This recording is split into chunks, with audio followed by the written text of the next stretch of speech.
Hey there. I want to talk to you about pendulum divination. It's like the Ouija board. The Ouija board, as we know it, dates back to the Victorian era, a time when Brits and Americans in particular were fixated on communicating with the dead. This was not, however, the only method of doing so. In fact, the pendulum method of interdimensional communication, or talking to the dead or spirit world, may have been in use since Roman times. A pendulum is a simple tool that is usually a heavy piece of metal or crystal attached to a long, flexible chain. I'm actually using a wooden mask carving on the end of a strong silver chain. Many people use pendulums like this to divine the location of anything from water to spiritual energy. As for me, my grandma taught me to use it to tap into the energy of the universe and find personal guidance.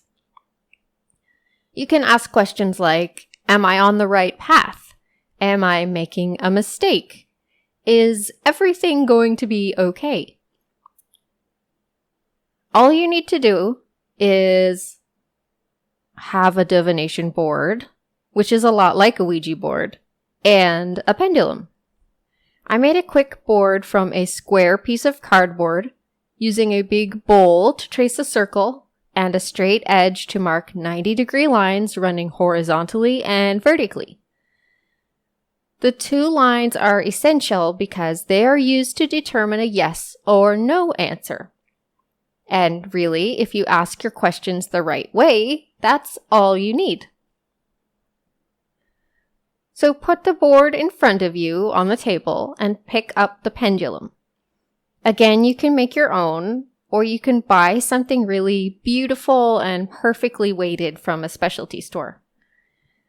Suspend the pendulum just above the board and hold the chain in your fingers with your elbow on the table.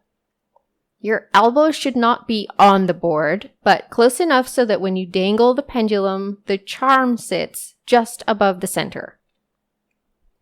If you're not sure how to handle the pendulum or the board, check out the video version of this podcast. However, here's what I forgot while making the video. Don't just hold the charm at the center of the board and wait for it to move. Instead, ask your question and then start the pendulum moving in a circle. Witches would tell you to make sure the circle is clockwise.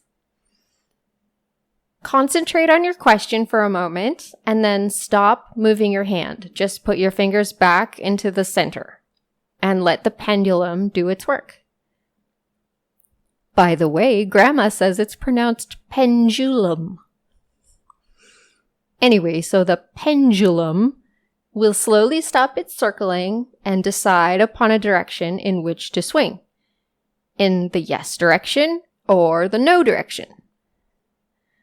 If it's really too far in the gray area, assume that your board needs more options or that you need to rephrase the question.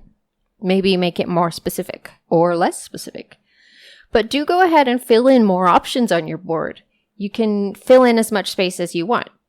Classic options include beware and someone wants to talk. Hint, hint, somebody in the room that you can't see would like to talk to you. And you can go ahead and ask questions to that person, that spirit, in the same way as you ask about yourself. Other good answers are reconsider your plans or forget it and focus on something new. Just remember that every answer cuts across the entire board at the same angle, so you can only theoretically fill half the board with answers, because a pendulum swings two ways. Have fun! I hope all your answers are good.